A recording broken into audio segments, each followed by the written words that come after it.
We're going to get started now. Being recorded. And the meeting is just started to be recording. So anyways, we're going to get started and hopefully we'll have a few more people join us in time. So welcome to the kickoff meeting of the Madera Firewise program. We're so glad to have so many folks on the line with us tonight. The Madera Firewise program is provided to you by Yosemite Sequoia Resource Conservation and Development Council in partnership with Coarse Gold Resource Conservation District. We'd like to thank Madera County as the funders of the Madera Firewise program, and they helped make this program possible. Yosemite Sequoia RC&DC is a 5013 nonprofit organization devoted to natural resource conservation and economic development in Tulare, Fresno, Madera, and Mariposa counties. So my name's Janie. I'm the outreach coordinator with Yosemite Sequoia RC&DC, and I'm also going to be the moderator for the meeting this evening. I'd also like to introduce Ruby Tepateller. Yeah. She's the project manager of Yosemite Sequoia RC&DC. She's also the regional Firewise coordinator for the Madera Firewise program. Also on the line is Nick DeHart of Coarse Gold Resource Conservation District. Give a wave, Nick. He's a conservation planner and he's also the Firewise community coordinator for the Madera Firewise program. Before we get to review of the agenda, we're going to go over a few features on Zoom that we're using this evening. As you might have already noticed, in the top left-hand corner of your screen, you'll see that we're recording. We are recording this session tonight so that we can make a recording available to you after the meeting as a reference.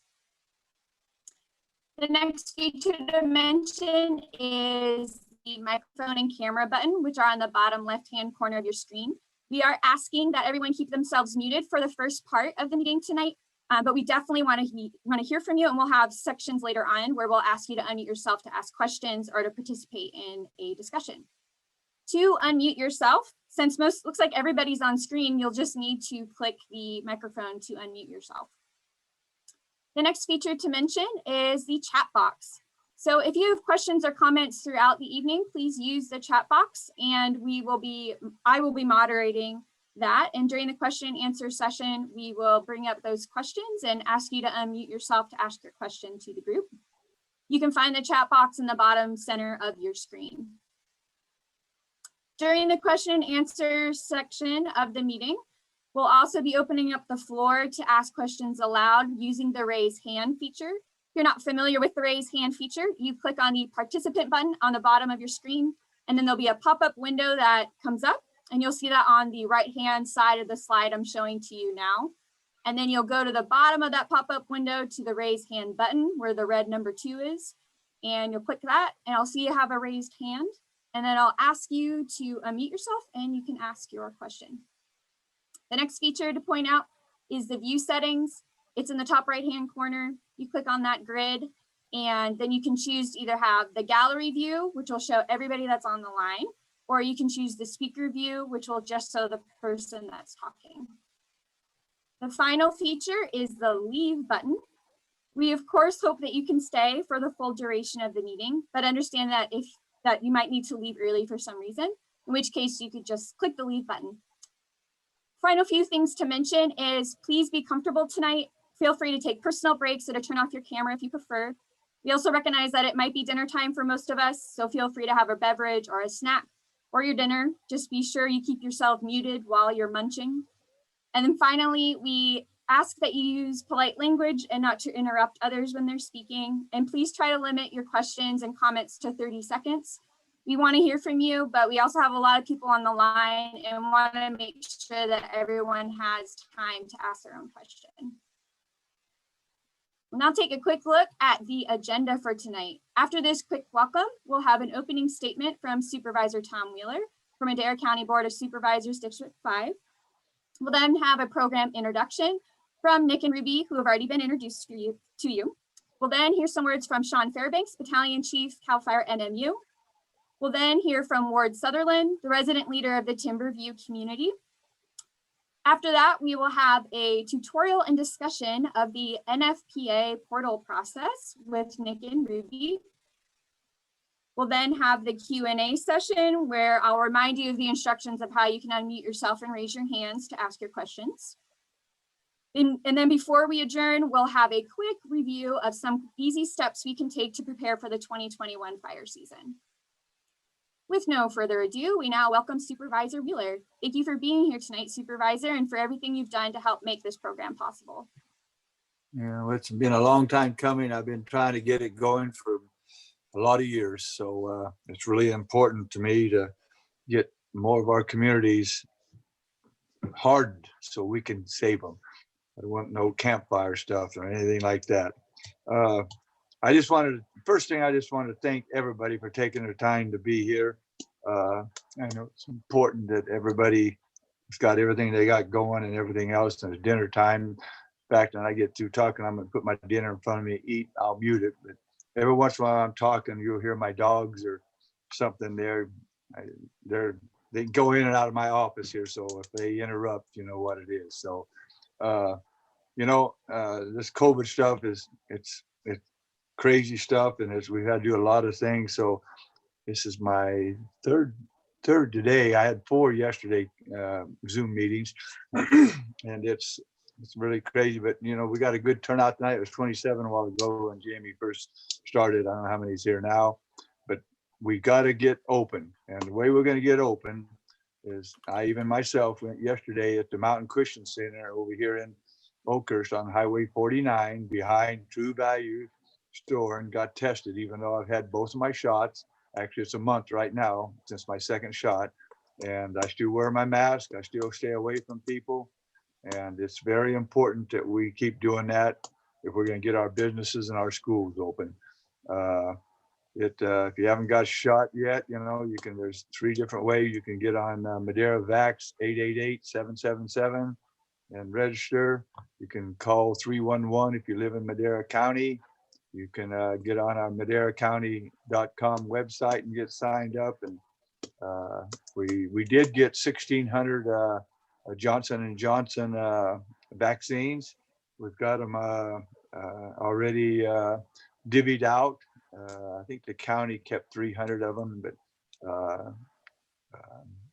Yosemite Drugs and Course Code, they have 100 of them, and they're giving shots most Saturday. You got to register there too.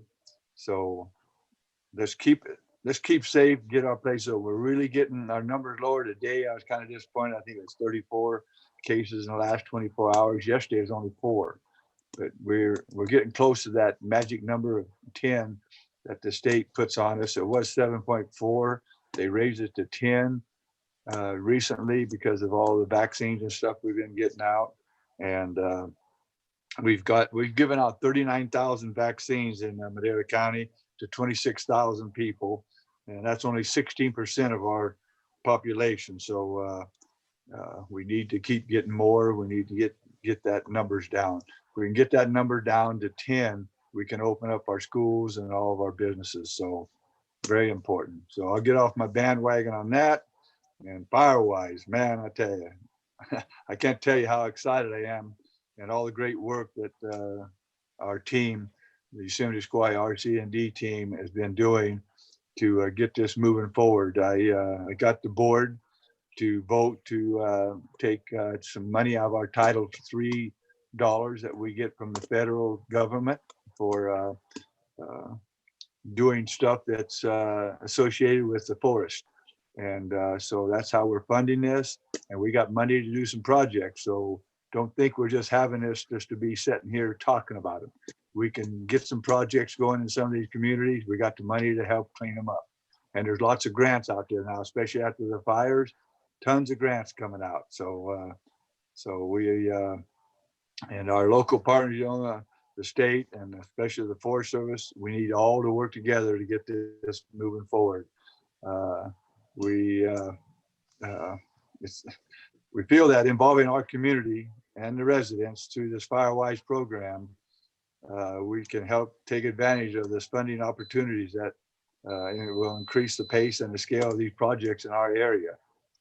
So together, all of us working together, we can make our community a safer place to work, live, and play. And that's been my motto since I've been elected, to make Madera County, especially Eastern Madera County, the best place in the state to work, live, and play.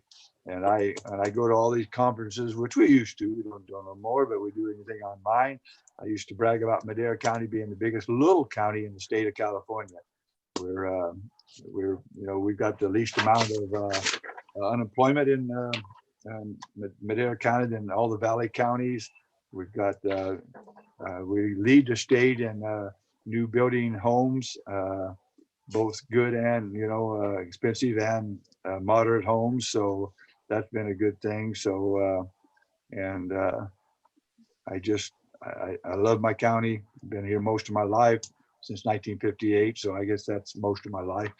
So I want to thank the Yosemite Square RCND. We cover Madera, Fresno, Tulare, and Mariposa counties. And we've been in existence about 20 something years. I've been on it ever since we started. And I've been lucky enough to be voted the chairman for a few years. So, and Corso Resource Conservation District is one of our partners. And and I was on that until I got elected as supervisor. I can't be on two government agencies, so they kicked me off. And we did a lot of this kind of brushing and stuff like the Firewise program can do before I got elected.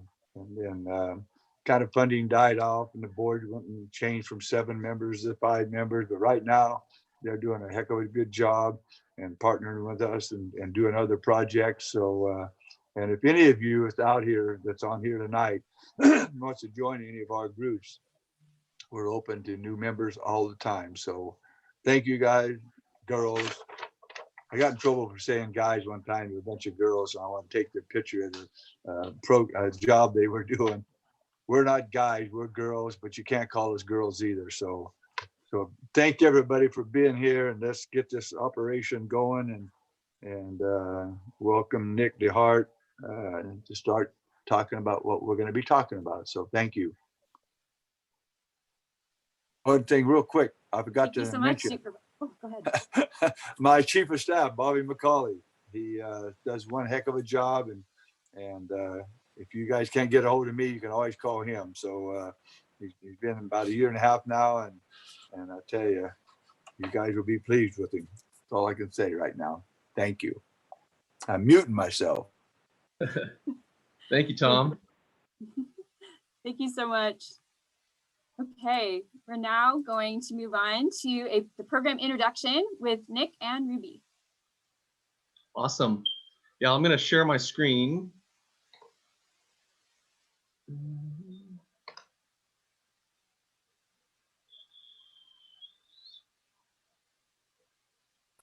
While he's doing that, Nick and Jamie and Ruby, we should maybe introduce everybody that's here, have everybody introduce themselves. I don't know if you think that's warranted, but it would be nice to know everyone who's here and everybody knows each other. So I don't know if we do it before Nick or after Nick. I just think it'd be important to do. It's a great idea, Tom. Let's hold that to the discussion portion we have in the agenda a little bit later on.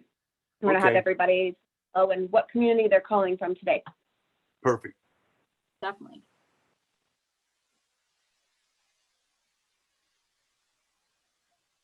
Cool.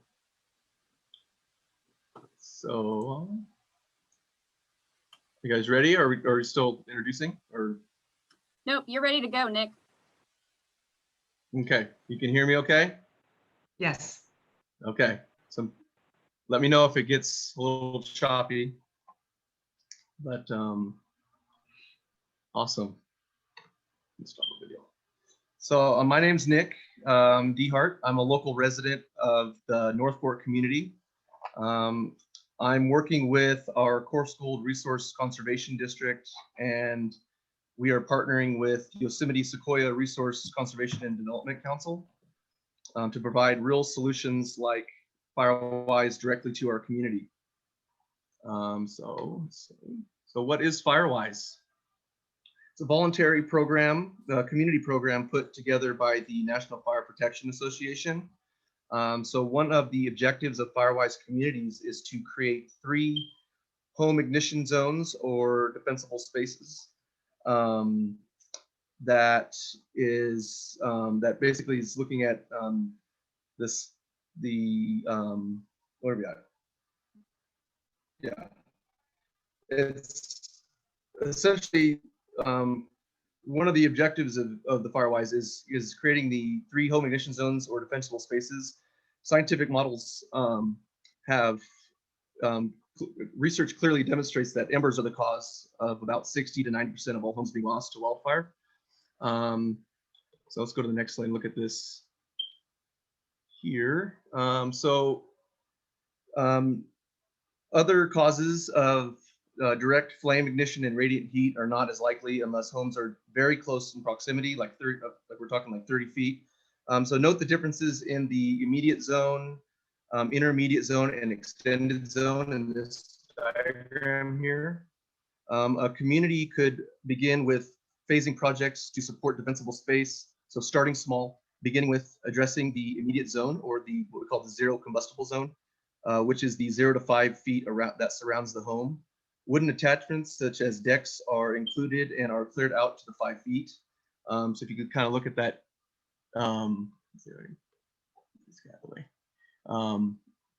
this kind of supposed to look like a deck, but that zone goes 5 feet out and around that deck, and that includes everything underneath the deck as well. So that means removing all the combustible materials and leaf litter, pine needles from the zone. It addresses removing anything under your deck that can catch fire, like wood piles, scraps, or anything flammable storage items. I'm a one at fault for that one. You know, I've made that mistake. It wasn't until I learned about it that I started going, hey, we got to start moving those things out from underneath our deck. I know they're a good place to store things, it seems like, but not up here.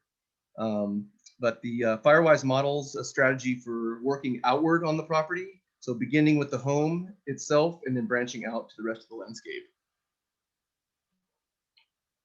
So the benefits, access to information and education for reducing your wildfire or reducing your fire risk and loss. Pathways to training programs, assessments, and framework to take action. So this includes fire suppression specialists, on-site professional analysis, which leads to action plans. Now, action plans are completed with the participating property owners at every step. So the recommendations are not obligated to be completed, but the property owners' desires are upheld on what they want to do. So I personally like the program because of that. You're kind of just you're giving people the education, and they get to decide what they want to do with it. But there is the education as to why action should be taken and the potential risks. And I think when you get that information, it does change people's minds. Community building, it feels good to connect and collaborate in an impactful way with your neighbors. So I think it's a good program. We all need this right now, especially during this time. Also, like Tom was saying, access to funding for getting the work done. Firewise communities are at the top of the list for county funding and grant programs. A community that's demonstrated their willingness to work together looks like a good investment, and that's why they end up being at the top of the list for these types of grant programs. And there is potential for home insurance discounts for the whole community as well. There's some example pictures of some projects that have been done in the past. Here's an example of a shaded fuel break forest management practice that was funded by PG&E. Involves keeping the larger trees and uses a carefully planned thinning of dense vegetation so fire does not easily move from the ground into the tree canopies. Here's another one at Bright Oak. So note the clearing of the ladder fuels that could potentially cause a ground fire to move into that crown, what we call crown fire. 6 to 10 feet off the ground, pruning of larger trees, bushing and removal of dense vegetation, and helps aid in the spread of wildfire. So they did a good job there cleaning up. There's another one. So who is qualified to become Firewise? Well, any of us, any of our mountain communities here in Madera County. Communities of 8 or more properties, 8 is the minimum, that contain occupied dwellings. So now these don't need to be 100% contiguous, but close enough that the area as a whole becomes sensibly fire safe.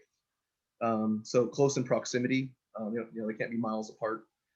It is important to keep in mind the Firewise community needs to demonstrate a willingness to work together.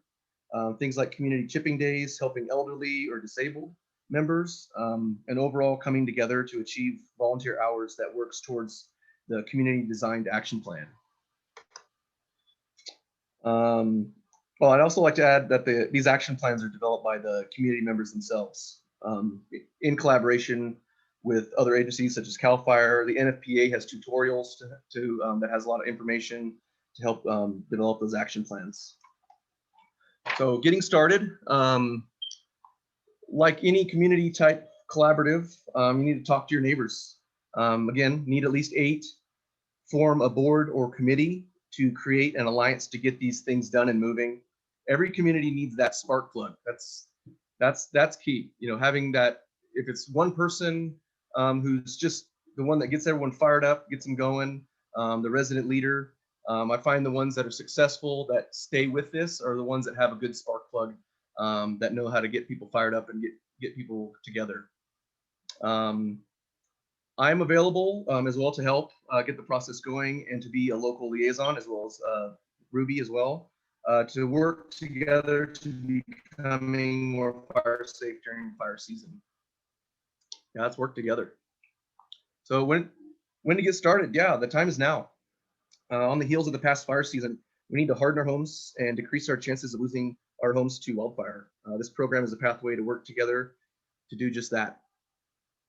And that's the end of my presentation there. So I can, how do you stop sharing the screen?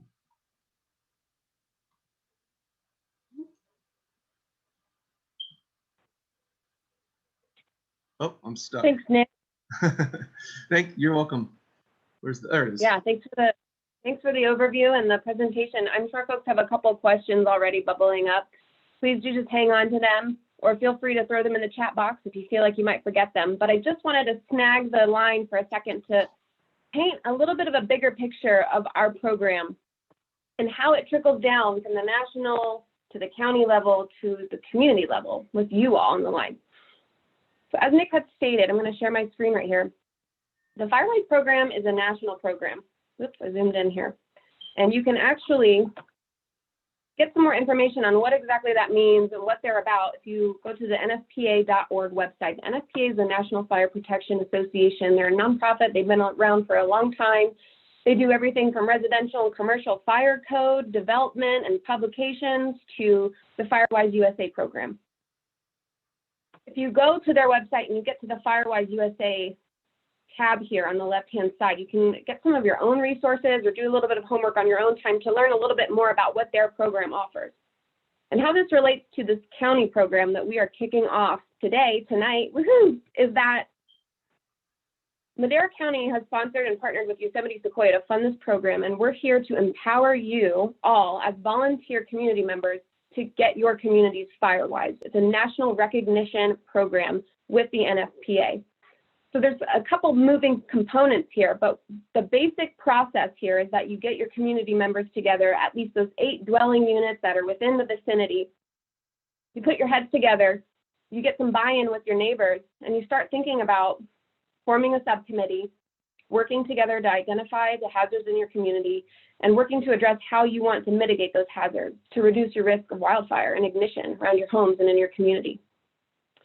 So there's the hazard risk assessment component that's required by the NFPA, and then there's an action plan ultimately that each community needs to develop. Yosemite Sequoia is here and partnered with Course Gold RCD to help you with that on-the-ground process of working with your neighbors, getting some coalition and coalescence going, helping everybody work together to get those risk assessments done and to develop your action plan. So Nick's working with a handful of communities already that are really interested in the program and really want to get recognized in this first year. I think some of you are even on the line tonight. So it's really exciting. And kind of the relationship here is once you become recognized, Yosemite Sequoia, we're here to direct implementation resources to you, the county funds that Tom had mentioned. We want you all to get that recognition status. There's a sign, you can post it in your community. It's empowering you to identify what you need to do in your community, but then Yosemite Sequoia, we have some funding available for our in good standing Firewise communities to address those hazards that are outlined in your action plans. So it is an involved process, and a lot of that does lie in the community members' hands, but we're here to offer that assistance to help you along that process and then direct resources your way. On the line today, we have Tanner and Rico from United Way. And we have been working very hard with Rico and Tanner. We're so grateful to have them on the line tonight. They have a NCCC AmeriCorps crew that they have been able to loan out to us and already direct assistance to some communities this month to start working on reducing hazards. So that's one example of how this program is getting going and really helping you all address the needs in your communities and reduce the risks and the hazards associated with wildfire. So I'm going to pause there. I just want to show one last thing so that we can move on to our awesome panelists that we have lined up for you all. It's a national program. If you look on this United States map, which I'm hoping you all can see, I have a thumbs up. Can everybody see? These are all the Firewise communities currently recognized throughout the nation. You can actually hone in here and go to our zip code, 93643. And we have several that are actually already recognized, and a few members might have even be on the line tonight. We have Ward Sutherland, who's here to talk a little bit about his experience as a Firewise champion. So it's a really cool recognition process. We've got Cletty's Pride Way, that's a currently recognized community, Timberview Area Improvement Council, Oakhurst and Bright Oak, and then up here we have Sierra Sky Ranch. So it's a really involved process, and we're really here to help you get recognized through this NFPA process and then direct the county resources we have available to really hit the ground running and help you achieve your implementation goals. So I'll stop there. Thanks for letting me digress just a bit. I just thought that was a really important thing to mention to you all tonight. Thanks, Jamie. Thank you, Ruby. Well, thank you, Nick and Ruby. Okay, so let me get back to my share screen here. Okay, so we are now going to hear from Sean Fairbanks, Battalion Chief of CAL FIRE MMU. We welcome you, Sean, and we're so glad that you're here tonight to share some words with us. Hello, good evening. How's everyone? Can you hear me all right? Yes, I can hear you. Okay, I'm Sean Fairbanks, Battalion Chief for the Corps School North Fork area. And then I also cover the Oakhurst, Bass Lake, and Raymond area when I'm on duty. I just wanted to go over how important Firewise is in a partnership with us as CAL FIRE when there is an incident, and going to these communities that are taking the time and effort. It not only helps with your safety at the beginning of these incidents or during, but with our crews, it really helps out with us being able to go into these communities, what we call anchor in, being able to stay in these communities and protect the assets that everyone has taken this time and effort to help protect themselves. So we can actually put our boots in the ground and work around these communities and have a valiant effort of fighting fire with these Firewise communities.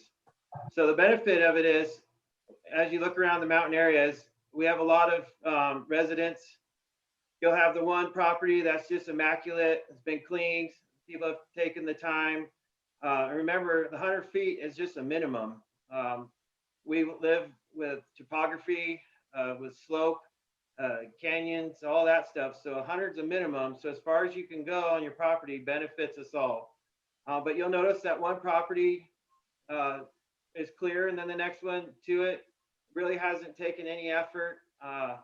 So it really hampers us because we have limited resources at the beginning of these incidents. We only have so many engines that can go onto certain structures or whatever. So if they're not safe for us or not advantageous and puts us in a safety, we can't go to these other homes. So when a community is Firewise, all the structures are pretty much hardened, what we call with a 100-foot clearance.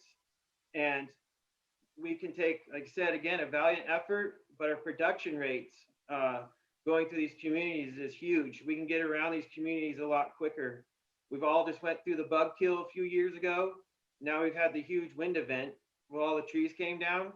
So if these communities don't take care of those hazards, when we come in with dozers or hand crews, getting through those downfall or that fuel loading that's on the floor is very difficult and time consuming for us.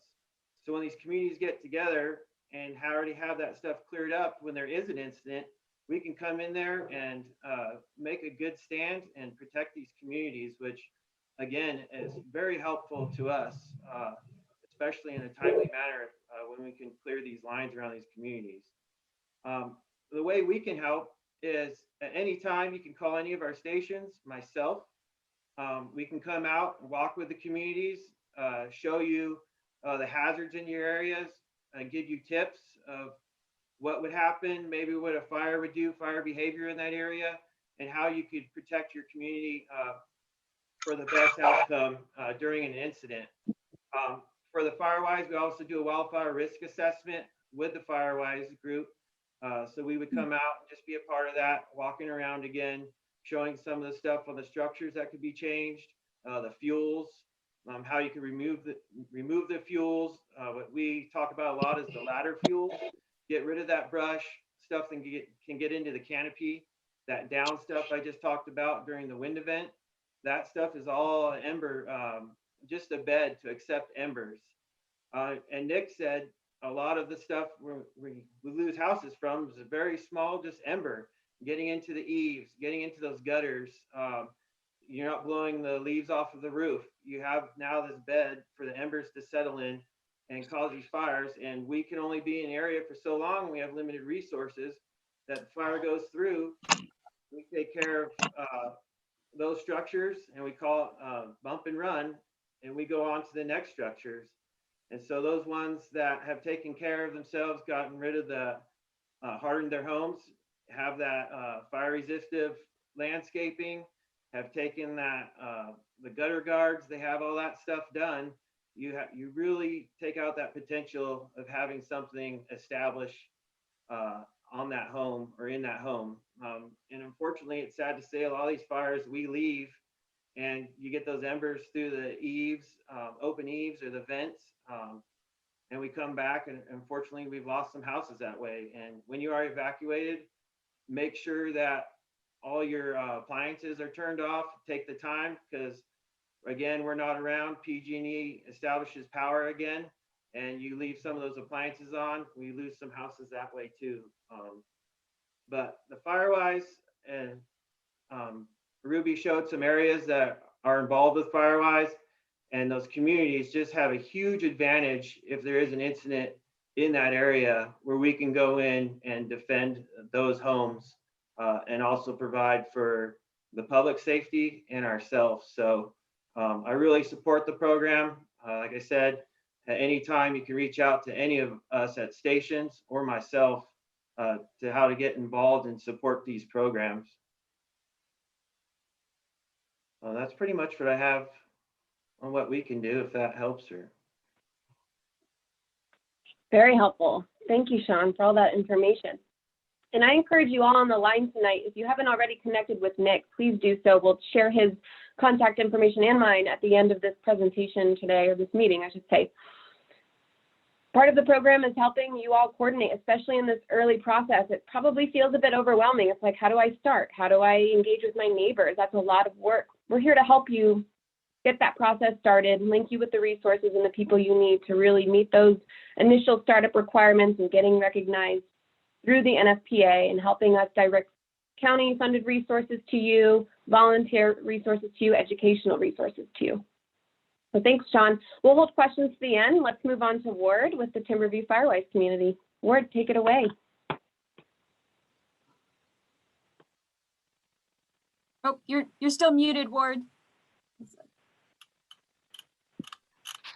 That's what you get with these old men. Are you hearing me now? You're We golden. can hear you now. We're good to go? And hey, Ward, Yeah. let me add one more thing. I really want to say tonight how excited we are to have Sean and Ward on the line.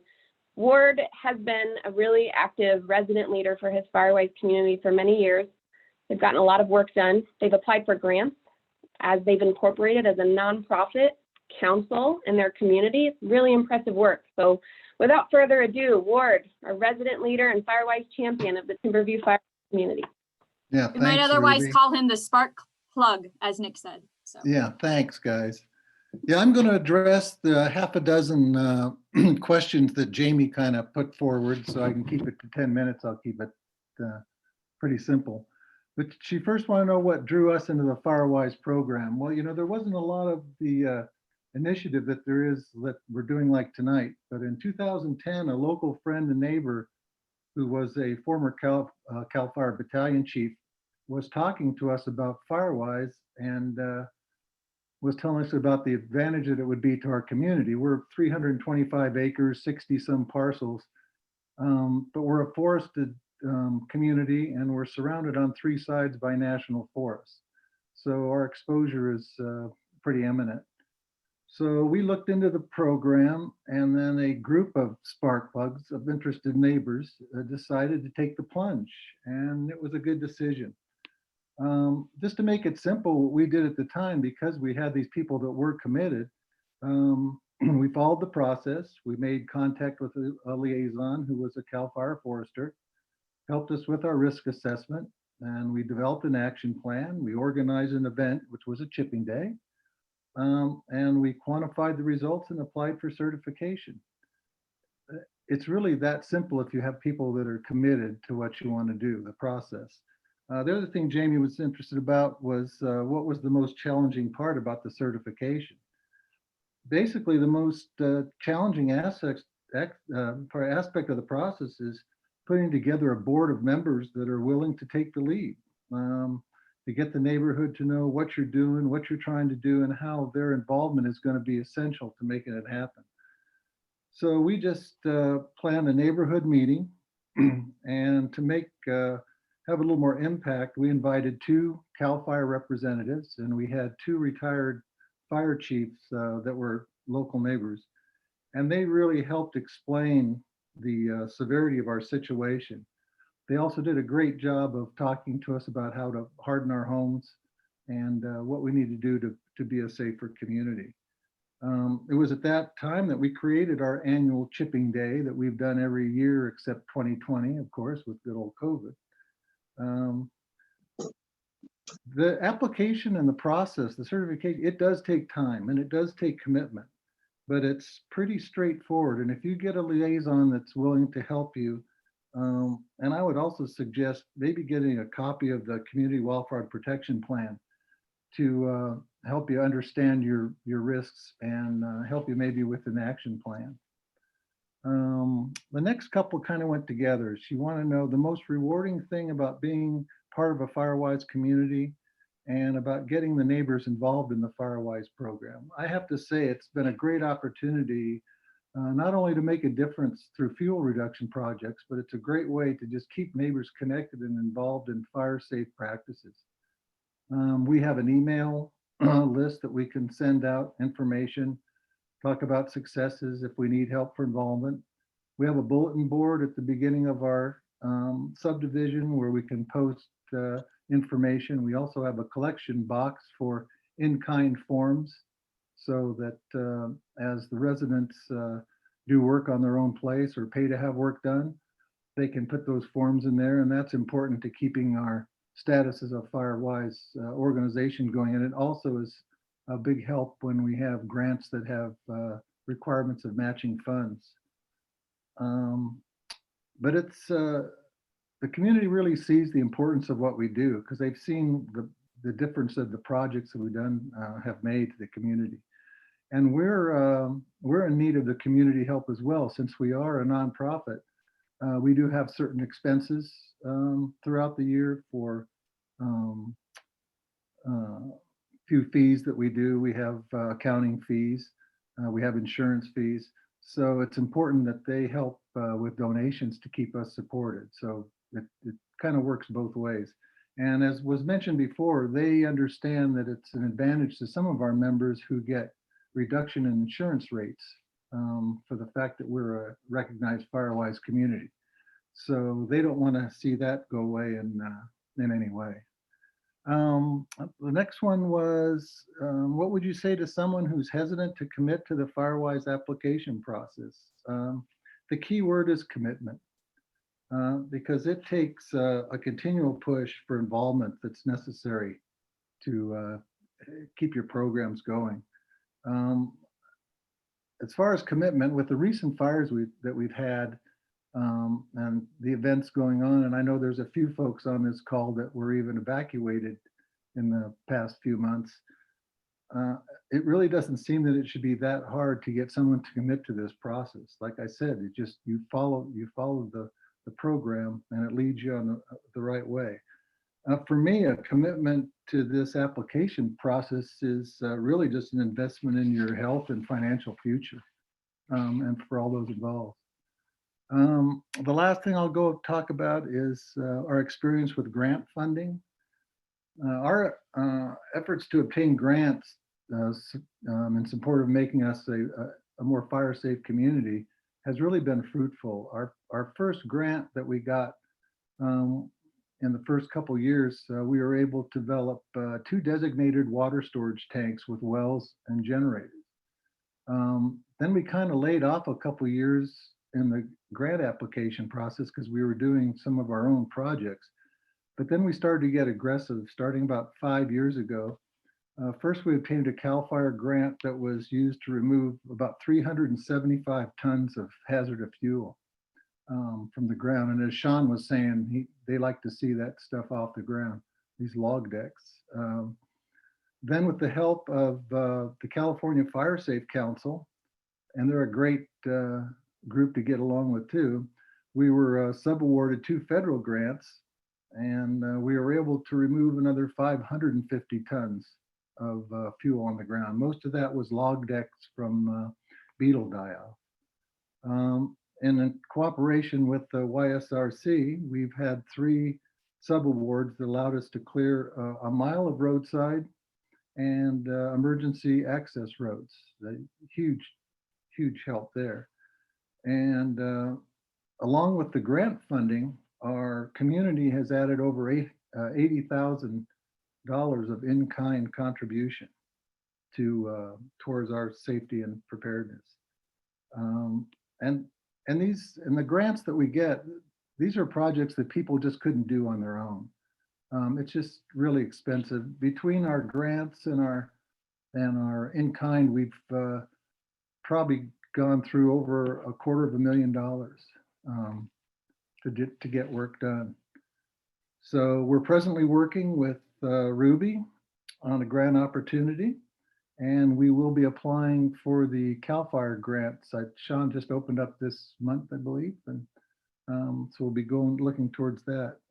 We do write our own grants, and the nonprofit accreditation does help with that, especially with federal grants, but that's not necessary.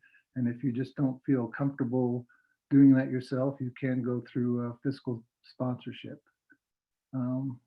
That's about what I have, and hope it was helpful.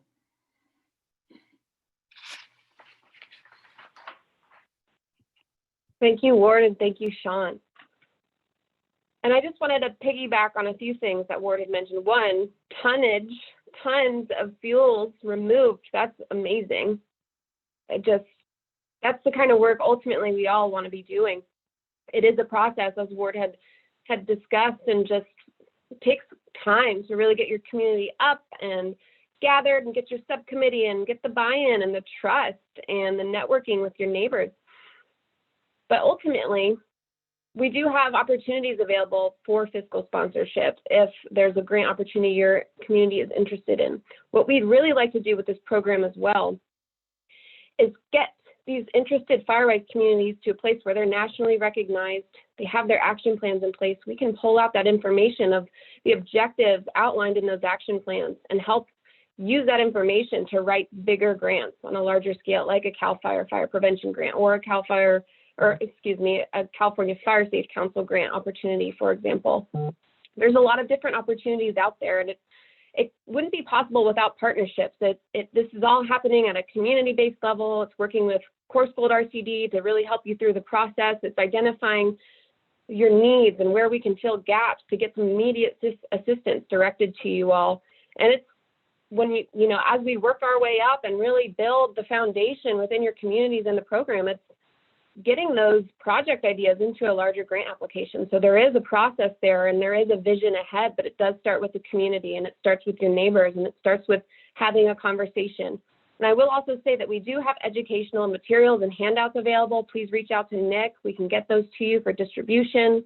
We can help you all start with an educational event in your community to talk more about hazard ignition zones and defensible space and what you can do to harden your home. So there's so many opportunities available.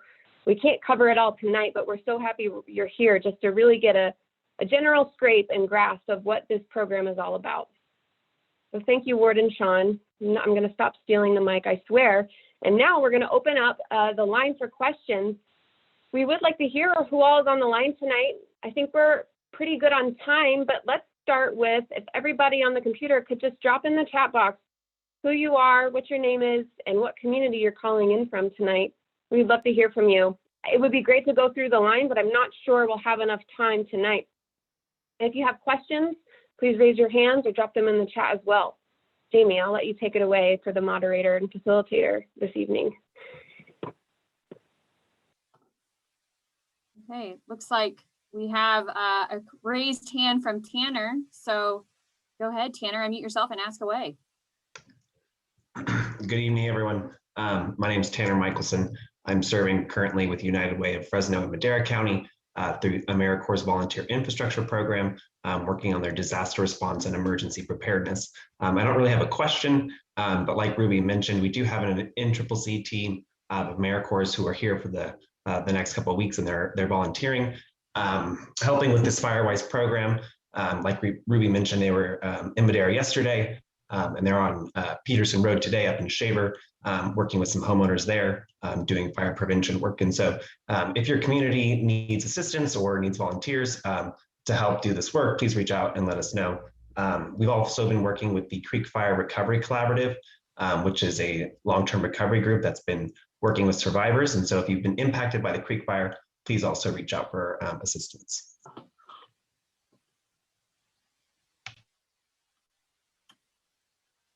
Thank you, Tanner. It looks like you had a question for contact information. If you could put that in the chat box. And I want to take this opportunity to say we are so grateful for Tanner's partnership and leadership with these crews and all the work they're doing with our neighbors too on the Fresno side of the San Joaquin. They have been so quick to help us and give us assistance with this Firewise program, and we're really excited to continue this partnership moving forward. And Tanner, thank you so much for taking the time out of your evening tonight and to introduce yourself to everybody on the line. Of course, it's been a pleasure, everyone. Thank you. Yeah, thanks, Tanner. Tanner did drop some information in the chat box. We've got a lot of people from a lot of different communities tonight. We have Tony from Still Meadow, Brian McNamara. Brian, you're over in the Vipassana area, correct? With Road 225. I know you guys are really working to move forward with your action plan. Frank, north of Oakhurst and west of Bass Lake, Phillip, Central Camp. So many people from all over in the eastern Madera County communities. Do you have any other questions? Please keep dropping the chat. We want to see where you're from and what your name is. Ashley, you have a few questions. Go ahead and unmute. We'd love to hear them. Take it away. Can you guys hear me? Yes. We can. Sorry, all of a sudden I couldn't find my mute button. I did have a few questions. I was working on getting information on getting our community and Mudge Ranch off of 420 and 41 set up for the Firewise as a Firewise community last summer when I was working with Robert Hopkins, and then he moved on to a different area. And then we kind of just, it didn't really continue. The momentum kind of stopped and the context kind of stopped. So I'm ready to get jumping back into it again. So I do have some of the basic information about trying to get our hazard or a risk assessment done. And we wanted to set up a community meeting. And I was hoping if there's any chance of getting a community meeting set up where it's coordinated with maybe having Sean there and either, you know, you, Ruby, or Jamie or Nick at the same time.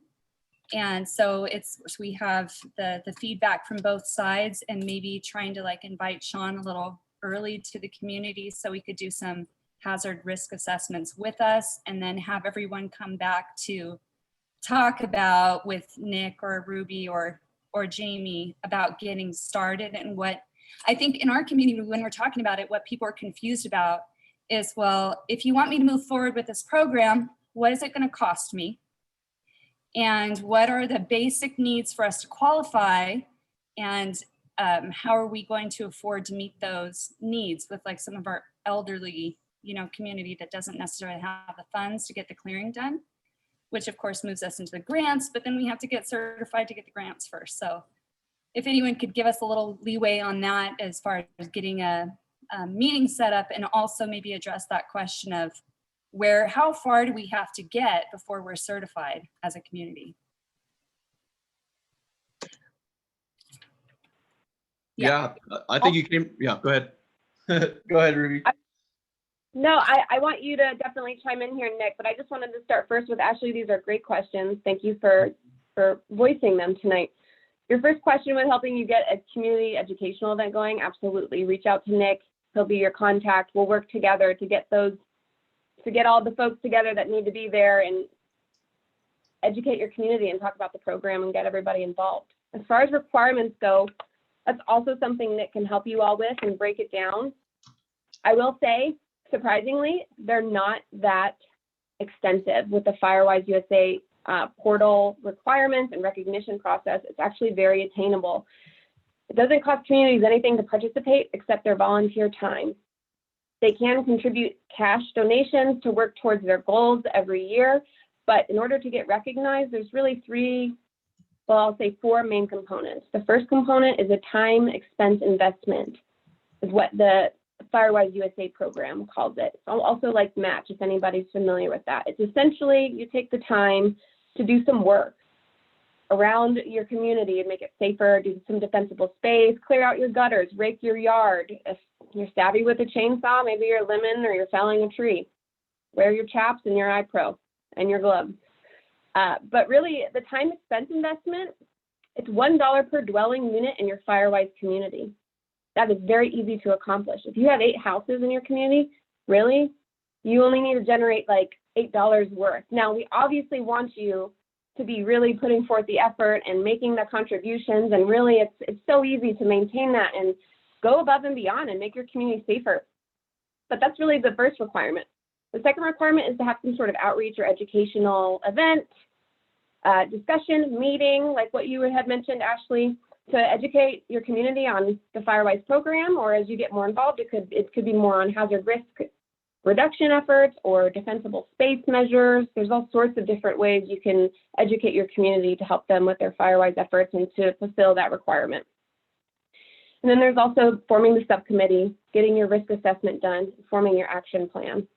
And that's probably the biggest part of it, and it takes a little more brain power and effort to get it done, and then ultimately you submit that to the NFPA. We help you through that process, though, to get those documents together, to get everything solid, to go through some review, and to assist you with anything else you might need, really. And I know I said 4, and I'm missing one. Nick, take it away, because ultimately Nick's the community coordinator here, and he's going to be doing a lot of the on-the-ground work with you all to help you through these processes, to plan the events, and to work with Yosemite Sequoia to help plan projects and look for funding opportunities down the line. Yeah, actually, you came to the right place to talk about a meeting, because everyone's in one room right now, or one room. But yeah, I think, Ruby, you covered it all. You said there was one more piece of missing out of the 4. You covered the community workday, right? That was it. Thank you. I was like, was it the risk assessment and the action plan? Yeah. It's the time expense investments, your outreach and your education event, and it's an annual work day. That's the one I missed. You could certainly combine those together into one. Have a discussion about safety in the community. Could be your evacuation routes in your community. Does everybody know where this road goes to? What's the best route if something were to happen?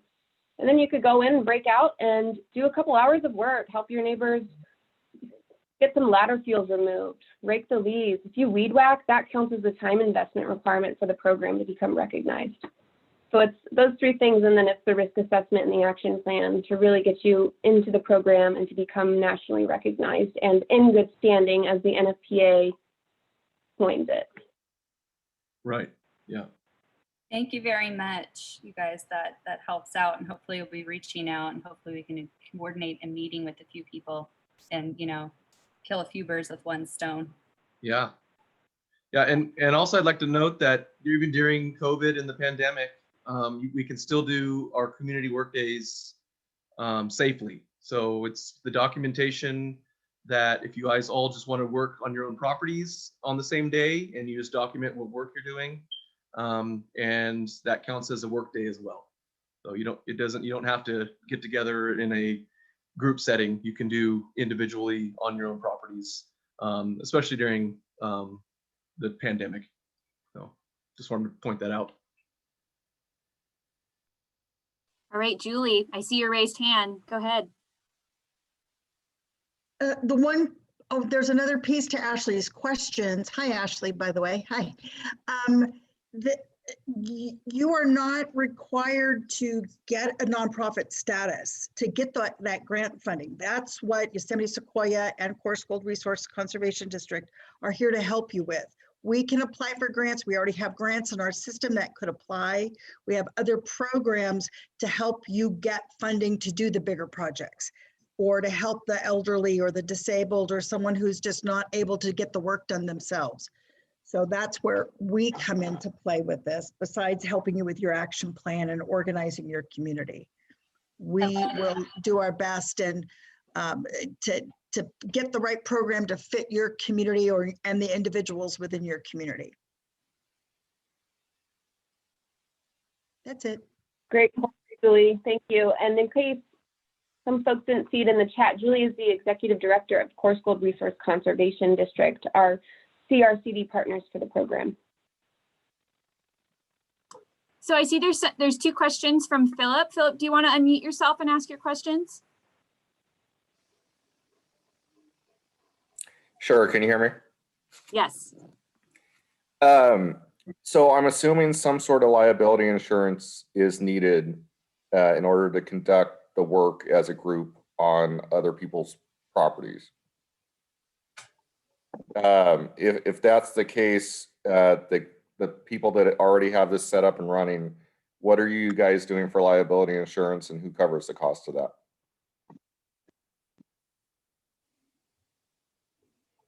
Ward, yeah, I think you're a good fit for this question, and then I can add to it if needed. Yeah, we do. We have insurance for a couple reasons. Chipping days that we do, you want to make sure you're covered for that.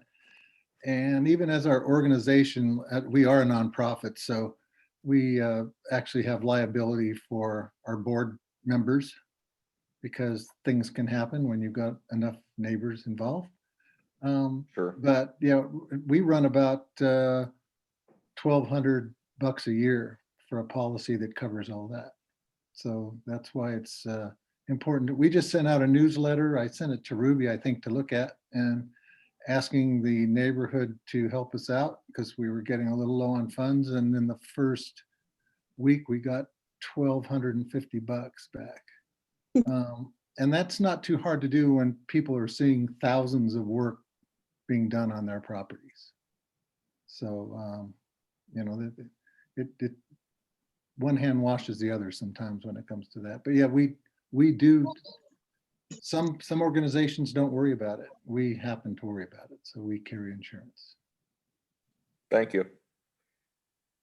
Another question I had, I met with Nick, hi Nick, initially, and was given the initial application, I believe, and it's a personal financial report, it appeared. Oh, Philip, that was for an NRCS EQIP grant. Gotcha. So that's different than what we're talking about here. Yeah, okay. that was a grant for helping a matching grant from NRCS. Yeah, and that one required a AGI, yeah, adjusted gross income. Yep. Gotcha. Sorry that was a mix-up. No problem. That was it. Thanks for the great questions, Phil. And I will add, unfortunately, for other communities, we don't have any sort of insurance coverage to offer to the Firewise communities. That would be something you would need to think about as you coalesce.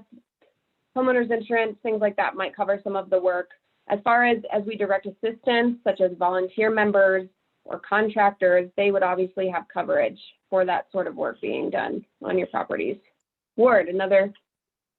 On the insurance end, a couple of the grant opportunities, one of the federal grants that we got actually enabled us to use the grant funds for insurance for 2 of the years. So that's not many of the grants, but that particular one did offer that. Yeah, Ward, while you're on there, this is Tom Wheeler. Yeah, Tom. And if you guys would say your name when you start talking, I'd love that. I'm trying to get to know everybody. Do you guys have an annual fee? I missed that. I was trying to take notes for each one of the homeowners who put so much money in, or do you do anything like that? Or No, it's some folks can afford more than others.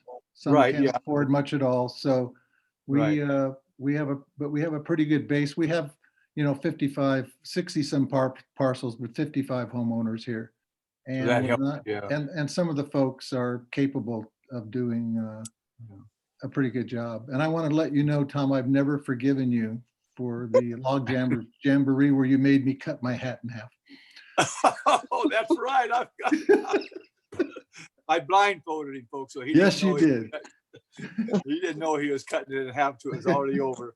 But we gave him a different hat. It just wasn't the one I cut in half, but it was a very special hat. I found out later that I had him cut in half. So, and I just want everybody to know that, it's public information. They probably don't like me saying, but we got around $400,000 in Title III dollars. I'm not going to let this go away. So any of you, like Ashley, I'm sorry we've had, a little turnover in our organization that we let that slip by, because I'd love to get Mud Ranch up there all in one group and a Firewise community. But we got that money and we're not going to let this go away.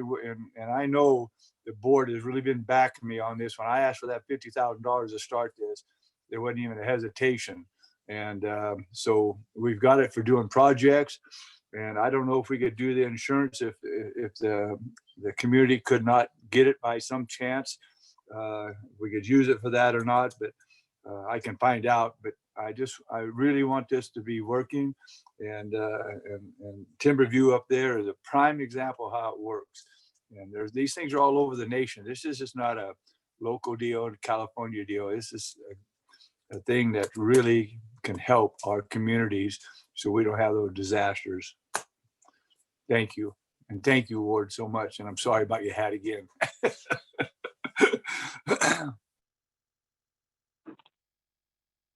I'm glad we could settle that now. Thank you, Tom, for that insight. I look forward to talking more about that with you, because I think that would be a great benefit if it's something that we could pursue. Ashley, I did see your question in the chat box for Ward's contact information. Lucky for us, Ward has agreed to share his information with the group, so we will have a slide at the end that provides that, so everybody can take that down. And Frank, Frank Simonis in the chat had mentioned he was able in the past to get a rider on his home liability policy to cover a workday with neighbors. It was $100 for a weekend rider. I've never heard that terminology, but that's very interesting. We are going to note that, Frank, and I don't know if you're willing to touch on that a little bit more for this discussion, but that would be really helpful. No pressure. Sure. I have a horse ranch, so my property is about 500 acres and a lot of neighbors. And every once in a while, in the past, when I was a bit younger, I've done a work day, and so I would contact my insurance agent, which is locally here in Oakhurst, and said, I need to have my ranch liability policy, which includes my home, to include a work day. I've also done this to do search and rescue trainings here with the sheriff's posse back when it was there through the sheriff's department. And they were more than happy to do that. They call it a rider, which is a temporary add-on to your existing insurance policy. That's what the term means. And it's limited to a time frame. And you must describe in the rider exactly what it is you're doing. Your agent then presents it, it gets approved, and they give you a price. And the price is always inexpensive, you know, $100 for a weekend. And I was able to have search and rescue trainings done here. I've been able to do work days with neighbors when you describe what work is being done and by whom.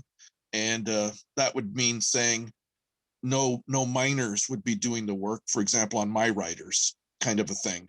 And that's all it was. And just working with your insurance agent to explain what it was. And they're always happy to take your money, believe me. A little side note, I've had riders too. A lot of people have. We've got them for different events that we've done, the boosters and the Norfolk boosters and the CRCD. And I used to be chairman of that. I actually went up to Frank's property yesterday. We've known each other for 100 years, and his family and I. And I used to live next door to him when I was a kid. But he's done a lot of work on his property too, and he's got a lot more to do because of all the dead pine trees. But he's done. I was really, really happy to see how much work he had done up there. And so we used to do Corsco Resource Conservation District in about 20 years before I got off in 2007, 08, somewhere in there. We had done about 30,000 acres of fuel breaks in Madera County, plus about 33 miles of fuel breaks around communities, North Fork, Oakhurst, Bass Lake. We didn't get Bass Lake too much, but we got Awanee and Oakhurst, Corsco, and then it kind of, you know, we used to get most of the money that came into California for any of those kind of things, the Corsco Resource Conservation District. And, you know, the people, when they get that money to do those, it's like Ward says, you got to keep doing this. It does not go away. And so we didn't get no money there for a while. And a lot of the people, landowners that had this work done, they didn't follow up and keep it down. And that's where I'm hoping that these Firewise communities will keep that up. CAL FIRE themselves, and thank Sean and Matt Watkins and stuff, they're starting to do more of this now. They got the maps out of all the ones that we all work together. CAL FIRE's always worked with us on it. So you always want them on your side. And even the control burns we used to have in Madera County, we used to have 1 to 3 of them a year, and they were always part of it. Well, they're starting to do those programs again. We got the county to let them do a 40-acre piece over on Highway 49, and they're gonna do some fuel cleanup there, and then have a control burn there, right between Oakhurst and Awanee. And so they're starting to do these programs, and they're a gate partner. And so if we get these things going, we all partner together, we can keep these things going and not let them grow back, because that's what a lot of people did in the old days. So we got to keep that going. And this, I think, is one of the tools we can use to do it. And we got the group to do it by partnering together with the Yosemite Sequoia RC&D and the CRCD. We're going to get some of these going and keep them clean and safe and hardened. Thank you.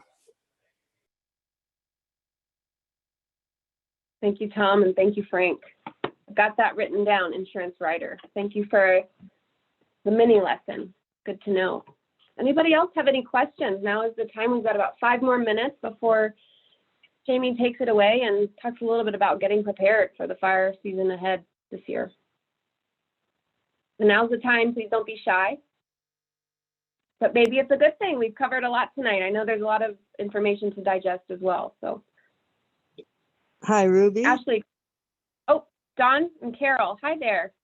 Hi, we can't get on the computer, so I'm not dropping anything anywhere. And I can't see anybody. I just pressed the link that Robert sent me. Macaulay sent me a link, and so I'm on my phone. Hi, Carol. Hi. Thanks for So joining, we're here. Carol. Huh? I said thank you for joining. Oh, yeah, well, it was a hassle at first. I didn't have the link, and so then I got it from Robert. So here we are. Let me know when it's our turn. Please feel free. You have the mic. We're here to Okay, listen. well, Yeah. my input is what to do. You know, I'm really encouraged to hear that there's funding and where it can come from. And, but I have kind of a grand plan that can be worldwide or neighborhood wide. And just to keep it brief, the most important thing that we did that saved our trees from the beetles and the wind was irrigation. And I learned that from a fire in Napa last year or the year before, where the fire department staged their operations in a vineyard, Nick, because it was irrigated and it didn't burn. And so I thought, well, maybe we better irrigate so we can keep our trees. Maybe that'll work. And it did. We have very little loss. And my husband works, you know, tirelessly.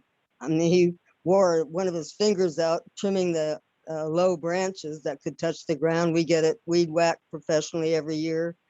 I mean, we're just, you know, we don't want to be crispy critters. You know what I mean? Absolutely. So I think it's Carol, really important to protect the trees so that they don't become a hazard to us. absolutely. That's really good to keep those trees watered if you can. It prevents them from being as drought stressed. And that's a really interesting approach. Thank you for sharing. And it sounds like Nick and Carol, you both have already connected. Oh yeah, we had a wonderful conversation. Yeah. Okay. And he has a Great. vineyard, or he's getting one. Yeah, but that's the idea, you know, keep them wet so the sap stays liquefied so it drowns the beetles. Otherwise, they can chew right through a hard sap and kill the tree, and there you go. So we learned that.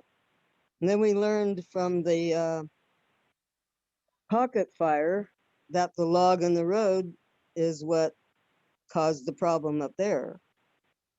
And so I've been looking at this tree for months and complaining to everybody about it, but I couldn't approach it because it's on tribal property. Then the wind came along and knocked it down right across the road where I thought it was going to land, but it wasn't on fire and somebody cleaned it out of the road. Now it's all over the side of the road. There's just, you know, fuel just waiting for a spark to fly over and land there right on our evacuation route. It's about 100 yards from 426 as you leave 423. And that's where we live back by the Seventh-day Adventist Church. So I've been trying to contact the road department to come clean up the shoulder sides, you know, so we don't have to drive through fire to get out.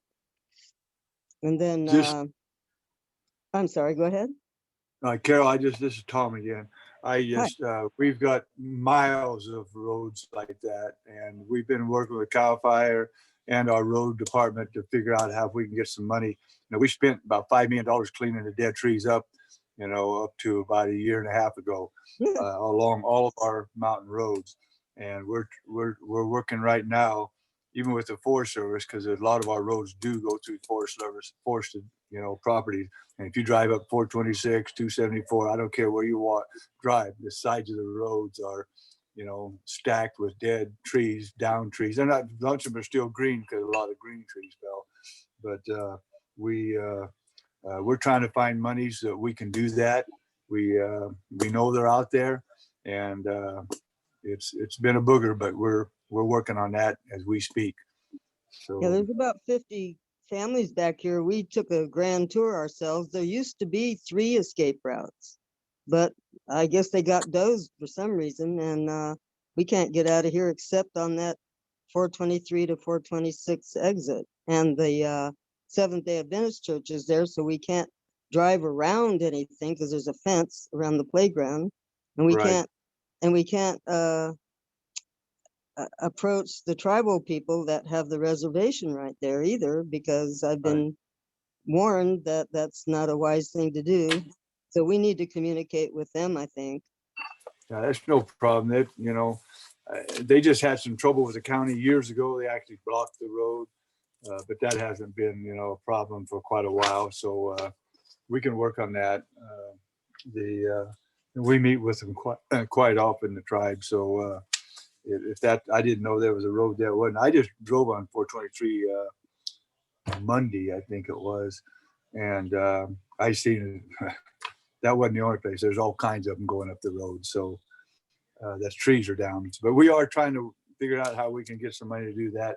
We haven't got the crews or the money or the equipment to go around and try to pick all that up. You know, we contracted that out with Blue Ridge group to oversee all the taking all the trees down.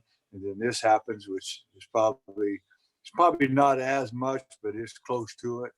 And they're right on the edge of the roads now because we just had to push them off the road so we could get through. So it's a booger, and it's expensive. There's a man across the street who is a professional woodsman, you might say. He's got every kind of equipment imaginable. But yeah, he's been working. He's got all the stuff moved into Bass Lake right now after that wind. But he doesn't like grants. He doesn't like to work on grants, he says, because it takes too long to get paid. Otherwise, you'd have a real quality guy there. That's another piece of news that we gathered in the road one day. There's some people, because they don't do the paperwork right. We have had some hiccups on it, but once we got Blue Ridge going, they got paid pretty regular. So some people we had to let go because they didn't do the way we thought they should do the work. And there was a couple companies we had to, you know, blackball them, I'd say. But I know, but if they don't do what we're supposed to be doing, you know, it makes it rough. So, but we don't have the money. I'm telling you right now, if we don't get grants and stuff to do this, they're going to be there for a while because what about the $6 billion coming from Newsom, who's trying to become popular now for COVID? Right.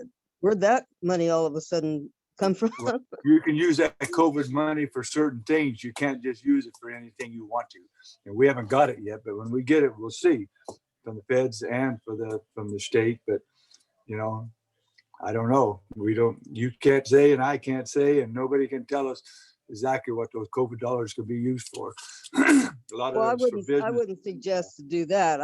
I'm just saying, all of a sudden, you know, CAL FIRE's been telling me for the last 3-4 years that I've been calling them about a program that I have in mind, and they said, "Oh, that's too expensive. You know, we don't have the money," and then they kind of hang up or don't don't answer the phone anymore. And yet this $6 billion appeared. So hey folks, we're running out. Carol, I hate to interrupt you, but we are wrapping here soon, about 5 minutes. Okay. Thank you so much for chiming in tonight and for calling in. Please stay in touch with Nick so we can keep this process going with the community. Thanks a We lot. have time for one more. Yeah, no problem. Ashley, have your question here. We'll do one more question, and we're going to have Jamie do a quick wrap up for tonight.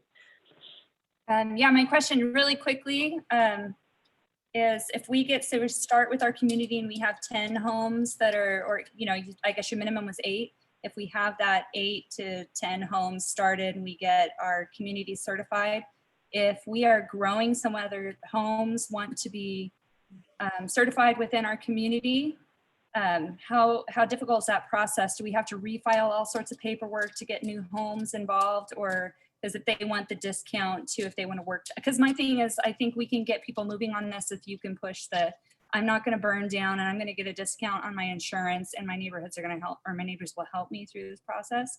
So I think maybe starting small is going to be where our goal will be in our community, but I want to make sure that we can continue to grow it. And if that's an easy or a difficult process. Thanks. Nick, do you want to take the opportunity to field this one?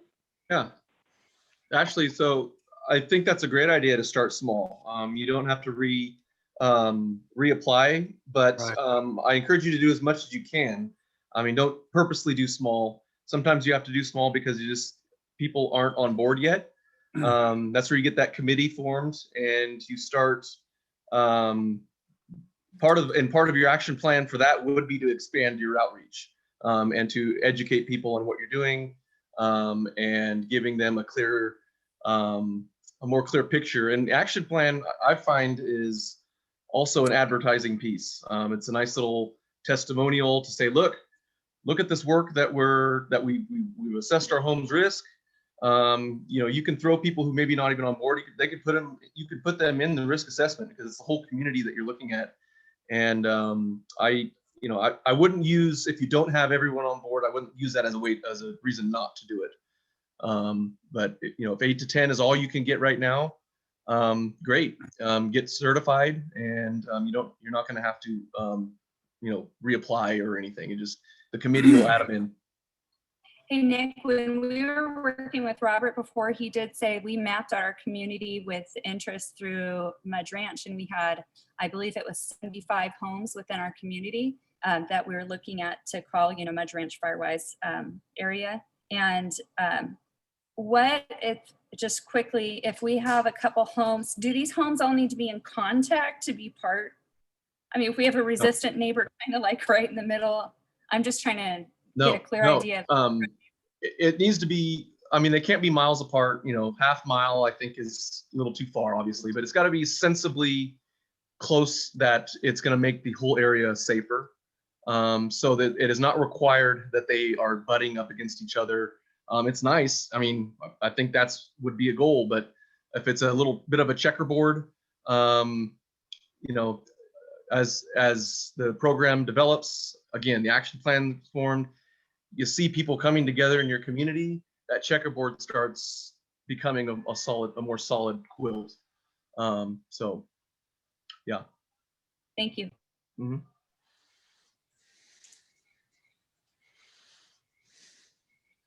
Great question. Okay. Jamie? Yeah, I recognize we're getting really close to the end of the time, and we want to honor the time as much as possible. And we're so glad that you guys have all made time to stay with us this long. So I'm just going to quickly go through some 5 steps that we can take to prepare for the wildfire season that's coming up. So these 5 steps are recommended by the Listos California Emergency Preparedness Campaign. And listos is Spanish for ready. And so these 5 steps will help us get ready for a wildfire. So the first step is to sign up to get alerts by going on to calalerts.org. And you can go up and choose the county you want to get emergency alerts for. And then you'll get text messages about wildfires or winter weather directly to your phone. Even works on a dinosaur phone like mine. The next thing you can do is to make a plan with your household members by writing down emergency information of key contacts in case you need to evacuate during an emergency. So that would include doctors and caretakers, friends and close family members. And when you're making a plan, it's also good to discuss with your household members an exit route out of your house, an egress route out of your community, and a point to meet up in case you need to evacuate when you're not all together. The next step to take is to pack a go bag.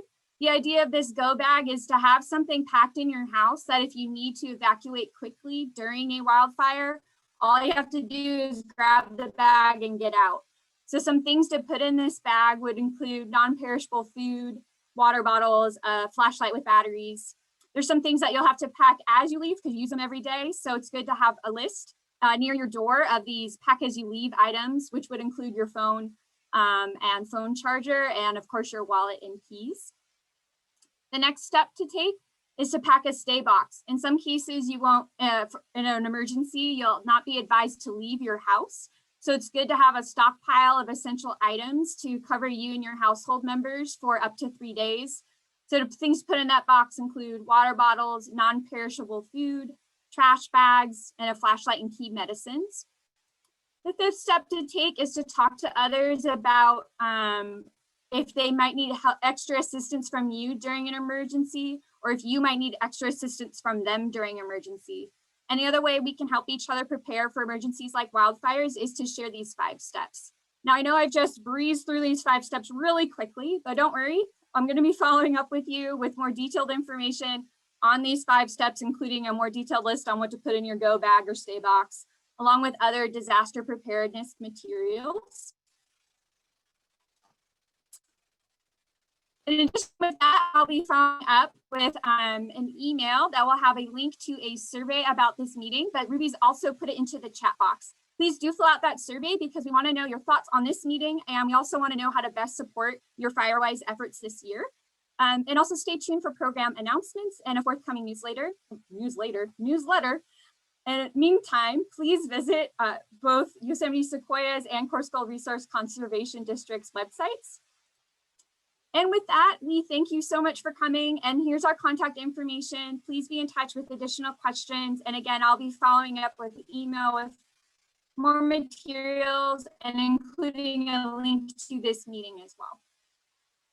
Thank you so much and enjoy the rest of your Thursday night. Thank you, everyone. Good job, team. Thank you. Thank you all for your time tonight. We're so glad you could make it. Thanks, everyone. It was so good to see all your faces. Thanks for all the Thank information you. you gave us. Thanks for participating, everyone. Thank you, Thanks, team. Tom. I appreciate all of you. Good night. Good Good night. night. Night. Bye.